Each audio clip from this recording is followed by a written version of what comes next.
Nanti sahabat-sahabat yang kaya akan bantu yang kau bagi makan dan sebagainya. Nabi lepas sembahyang raya, dia cari anak-anak yatim dan orang susah. Anak angkat Nabi jumpa pagi raya dah. Dia tengok budak tu seorang duduk kat tiang masjid.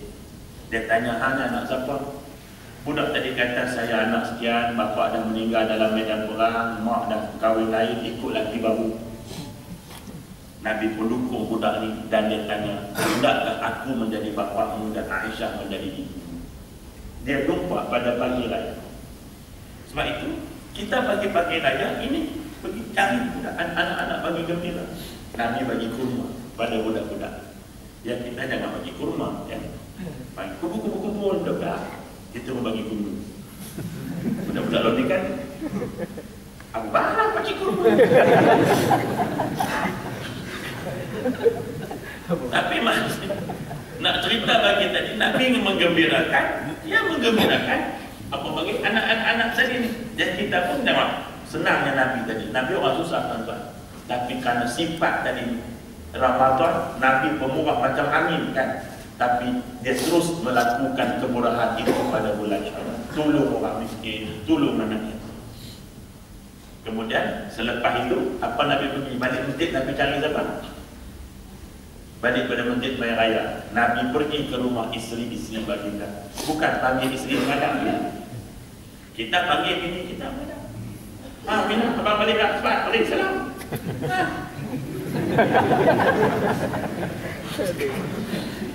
Beratlah. Nah, tu sebab ada baru ni, tu dah ingat. Dengar drama motivasi sambil-sambil nak kereta. Dengar. Ada seorang motivator cakap, isteri yang baik. Perempuan motivator perempuan. Isteri yang baik ialah tiap-tiap malam sebelum tidur minta maaf ke suaminya. Okeylah, kita terima nanti. Yang kedua, minta halal makan minum kepada suaminya. Ni saya tak boleh terima. Betul ke isteri yang baik tiap-tiap malam kena minta halal makan minum pada lelaki dia? Siapa suruh? Suami yang kena pastikan yang masuk perut bini dia benda halal. Kenapa nak letakkan orang perempuan duduk pada kelas sentiasa bersalah ni? Semua nak minta halal bang. Naik kereta, halal bang ni sejuk dah kereta.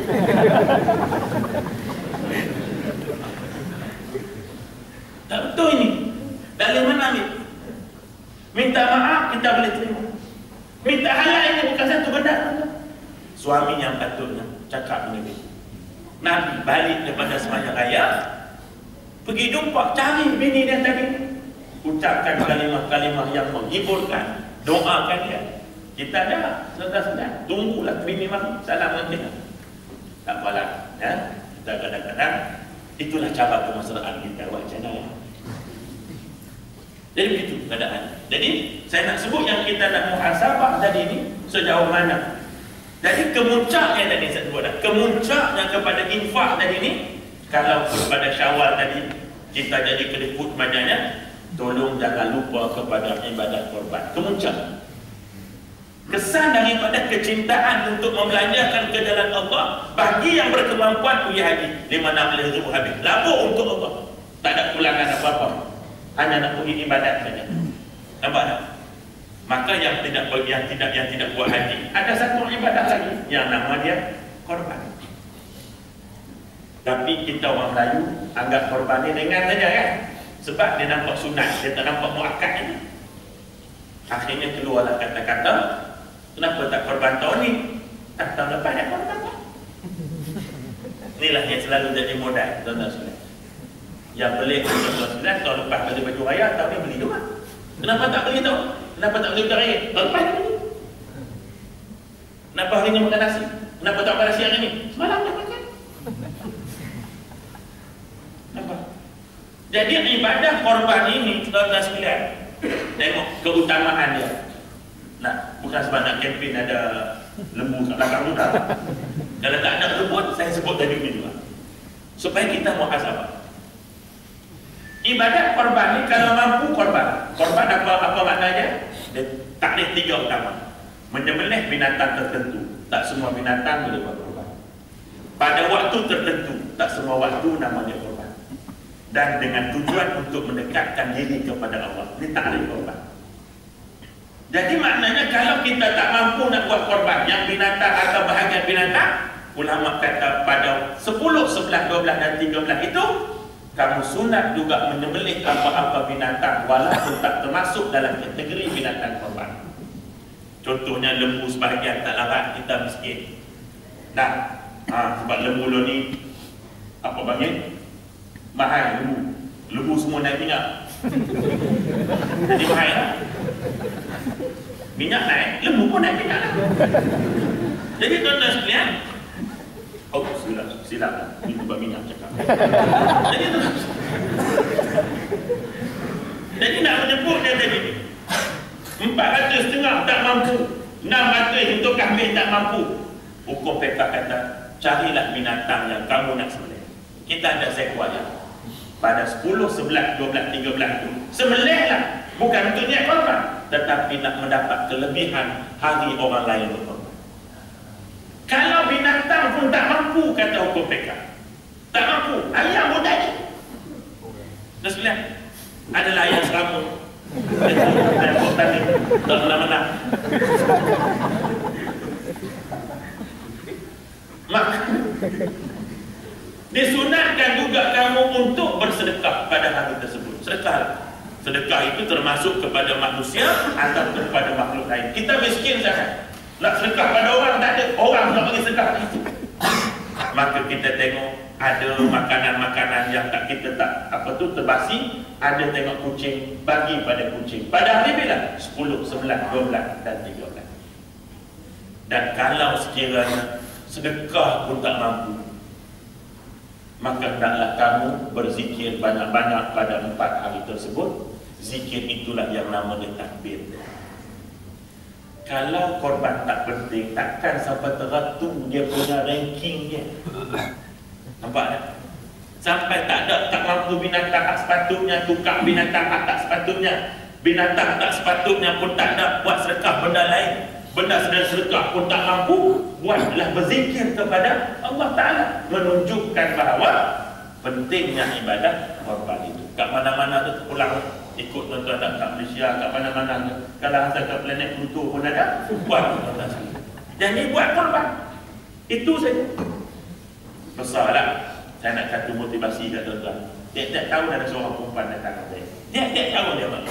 Bawa apa? Bawa tabung. Kunci saya buka. Tiap-tiap tahun dia tahu ketinggalan tahun dia tak nak beli lagi. Itu duit punya. Saya buka, tengok duit RM1. Kira-kira. Rupanya setiap hari dia bubur dalam tabung itu RM1 dengan niat nak korban. Tiap-tiap tahun dia buat macam tu. Siapa dia? Guru tadika.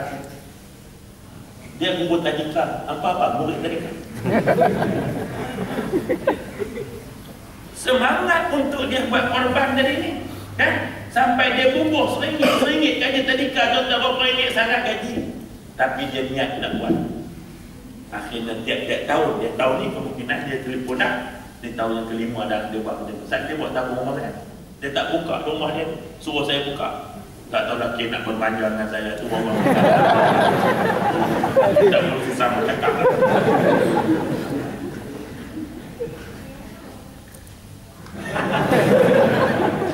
Itu suara budak ke mak budak. Jadi nak sebutnya tadi ni kepentingan ibadah korban tadi sampai teratur. Islam menganjurkan pentingnya 10, 11, 12 dan 13 hari. Baik, tuan-tuan, kita tunggu korban ini. Puasa antara puasa-puasa yang utama dalam Islam selain daripada puasa Ramadan, iaitu antaranya puasa Yaumil Baidha, puasa putih dia panggil 13, 14, 15 setiap bulan Qamari, bulan Hijri. Baik. Yaumil Tashrik sampai kepada hari 13 kan? 10, 11, 12, 13. 13 itu hari pertama puasa Baidha, puasa putih tiap bulan. Tapi pada bulan Zulhijjah, awal puasa Baidha tak boleh puasa lagi. Kamu kena buat korban. Nak tunjuknya besarnya ibadat korban, sehingga hari yang sepatutnya puasa putih kamu tak boleh puasa lagi. kerana dia masih termasuk hari-hari yang dibolehkan untuk melakukan ibadat korban. La haula wala quwwata illa billahil aliyyil azim. Jadi kesimpulannya yang terakhir sekali, apa yang kita nak muhasabahkan dalam Ramadan, dalam Syawal, walaupun kita dah melangkau Zulkaidah, apa dia? Yang terakhir yang perlu kita muhasabah ialah apakah kita mampu, yang kita nak muhasabah, kita nak sangat mati dalam Ramadan, tak sehingga orang yang mati Ramadan kata Allah terlepas daripada azab kubur. Tiba-tiba kita dah lepas Ramadan dah lepas, Syawal dah lepas, Zulkaidah. Maka sejauh mana kita merasakan keinginan mati dalam agama Allah Subhanahu wa taala. Sebab itu hari ini tuan-tuan sekalian, orang pakat pergi Mekah semua pergi seolah-olah tak fikir lagi nak balik. Tuan-tuan sekalian, kita hantar tu serah pada Tuhan. Yang sakit pun kita pergi hantar, tuan-tuan sekalian, serah pada Allah. Pergi yang tidak kita harapkan kembali. Ni ibadat haji yang terbaik. Bila dia fikir, dia pergi, dia tak fikir balik. Agak-agak kita boleh sampai tahap tu. Dah, kita sebelum pergi pesanan, jangan lupa ya ambil balik esok. Pergi dah lagi pesanan tu ambil esok balik ni. Sedangkan kalau kita tengok daripada jiwa-jiwa ulama-ulama sufi, kita ni alhamdulillah kita tak pergi ke sufi tu, kita tak kampung bekah ya. Dah, sufi. Dia kata tanda-tanda ibadah haji yang pertama nak mabrur, dia kata bila orang tu pergi tak ingat nak balik. Kita takut mesti balik punya. Dia kata apa tak boleh balik Ustaz? 1/5 pun balik. Pergi haji tadi tak fikir balik dah. Fikir itu serah pada Allah.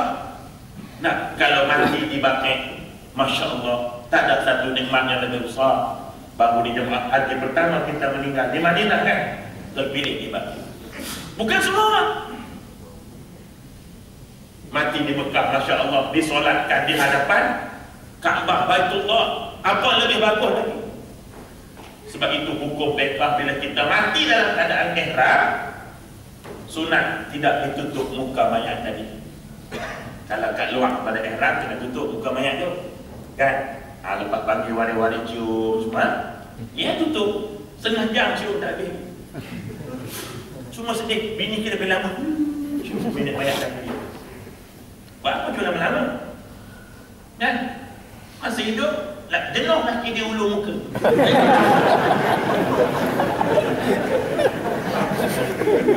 Dah mati sampai kena lap muka semayang. Masih baik kita cakap.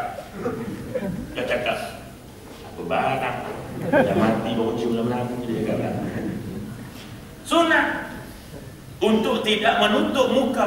Sebab Nabi pernah membumikan satu jenazah orang yang mati ketika wukuf tanpa menutup muka dia. Nah, cumanya kain ihram tu kadang-kadang masyarakat Melayu ni lebih-lebih. Bila orang mati Malaysia, suruh kapan dengan kain ihram. Sebenarnya tak ada kelebihan apa-apa ke ihram tu, dia made in China. Sibuk nak suruh kapan banyak yang mati dekat Bukit Terbangsa, dekat Padang, dekat Puchong dengan kain ihram. Kononnya ambil berkat, tak ada kelebihan apa-apa. Tambah-tambah kain ihram yang tulis Malaysia, ada lagi lah. Baik, jadi kecintaan kita nak mati tadi, apakah ada? Kalau ada, apa caranya? Meneruskan amal-amal yang kita telah lakukan sepanjang Ramadan itu ke dalam bulan-bulan seterusnya. Jadi mudah-mudahan teman-teman sekalian, kita benar-benar bermuhasabah diri kita terhadap 3-4 perkara yang saya sebut. InsyaAllah tuan-tuan sekalian, mudah-mudahan kalau kita berhajat nak mati dengan redha Allah, Allah akan terima kedatangan kita dengan Dia meredai kita. Sebab itu berbaik sangkalah dengan Allah sekalipun kamu orang yang berbuat jahat, kerana Allah mengikut apa yang kita sangka kepada mereka. Wallahu a'lam. Dan sekalian, kita akan yang baik mari Allah Taala belakang yang tidak berlemah di sini. Sebagai akhirnya ada satu hajat sahabat saudara kita dari pihak Kayu Manis dan Anjung Kecil Projek. Mohon untuk kita buat solat hajat lepas zuhur tadi. sebagai dipermudah dan diberi keselamatan segala urusan untuk kerja-kerja akhir pemasangan HUC dan penyaluran minyak kayu manis, dan juga kerja-kerja penggerudian lapangan minyak kedua Ayu Kecil. Ini hajat daripada Departemen Lingkungan. Jadi mudah-mudahan apa yang kita dapat daripada kerja ini, kita minta dengan Tuhan agar Allah permudah. Nanti bila Allah dah bagi apa yang kita hajat, kita gunakan untuk Allah Subhanahu wa Ta'ala. Itulah yang seadil-adilnya. Sebelum dapat mohon kepada Allah, selepas dapat tolong kembalikan kepada Allah Subhanahu wa Ta'ala. Itu kedua. Yang keduanya, tuan-tuan sekalian, saya hari ini ganti kelas SNI ya. Jadi saya juga tuan-tuan sekalian sebenarnya sedang menguruskan pembangunan komplek Hafiz Al-Quran dan Anak Yatim Al-Qaradawi ataupun rekan yang kontak di Blok 2439 Kampung Rumah Luas, Kendau, Temeluk, Pahang, Darul Tanah sebelah 7 hektar. Orang wakaf saya 2 minggu sebelum Ramadan. Hari ini Alhamdulillah pada peringkat melabelkan tanah, dan dalam 2-3 minggu saya akan buat masa pertama membadikan sebuah masjid dan penginapan pelajar. Mudah-mudahan kita dapat menyumbangkan sedikit sebagai sumbangan akhirat kita, dan Allah akan terima apa yang kita sumbangkan, dan Allah akan berkati apa yang masih berbaki pada kita insya-Allah. Jazakumullahu khairan katsiran. Saya doakan mudah-mudahan hanya Allah lah yang membalas apa yang kita sumbangkan. Yang baik daripada Allah Ta'ala dan tidak kelemahan sendiri. Cuma saya ingatkan diri saya, tolong bulatkan pada tarikh 9 Zulhijjah ataupun Yaumul Arafah, hari wukuf. Tolong jangan ketinggalan hanya sehari saja lagi puasa yang termaktub puasa utama dalam tahun ini, iaitulah puasa Yaumul Arafah. Yang kelebihannya setahun Allah Ta'ala ampunkan dosa yang lalu, dan Allah mengampunkan setahun dosa yang akan datang. Aku qouli hadza wa astaghfirullahal azim li wa lakum. Wassalam.